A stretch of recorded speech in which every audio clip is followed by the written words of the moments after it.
The most recent one is called Project 4, and it guides you through the creation of an immersive museum.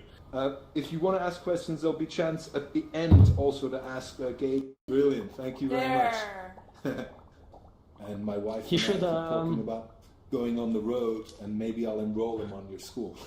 Training environment, and he's changing the brake pads in this video. This is metal machining. Or anybody want to take a picture for us on the front? I was going to say, if we put ourselves inside exosuits or other haptic things that supply more stimulus, would it not increase our brain rather than weaken it? I think it's a great question, and that it is expanding our humanness in a lot of ways. What do you think would be the implications of VR and the case of, like, say, phantom limb, perhaps people attempting to recover? But now we have a medium which is back to a 3D. That's why I think it feels pretty much natural. We got to walk from here to the next class, which hopefully everybody's going to join us in 10 minutes or so. Everybody give a big round of applause for Adam. Thank you very much. Woo. Hello. Amazing to be here with you.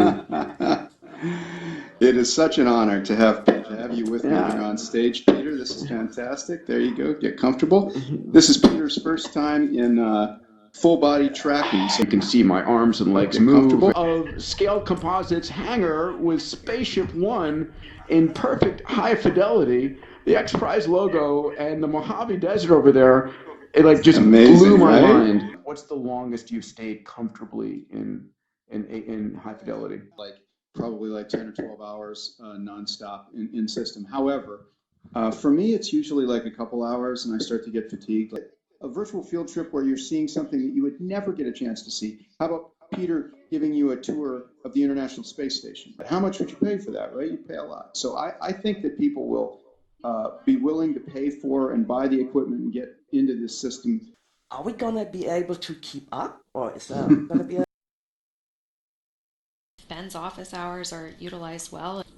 Who's next?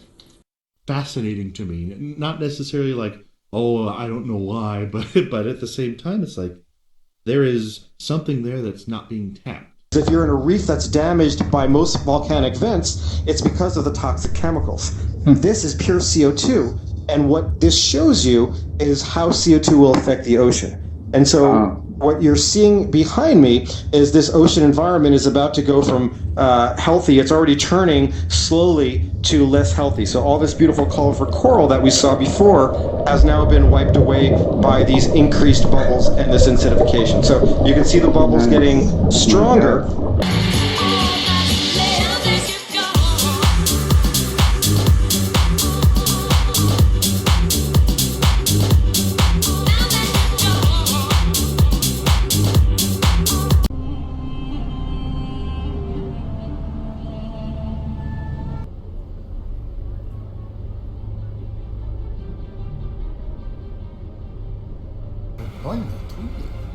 He's not turning. Captain, we have a collision situation. I need you on the bridge immediately. I'm sorry, I cannot turn.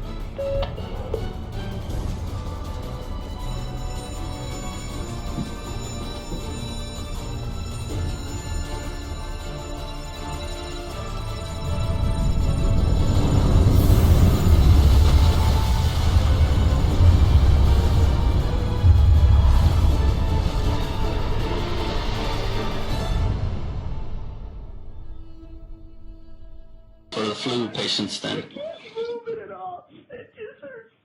I agree. Anybody else got any suggestions?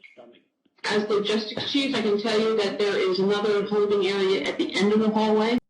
What I will do is communicate that out through the section chiefs. There's quite a few patients in the waiting room that need to be triaged.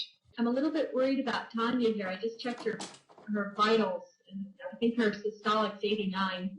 Situation, okay. And again, when Nancy's in the middle of it, so it's tough for her. But can you give me a brief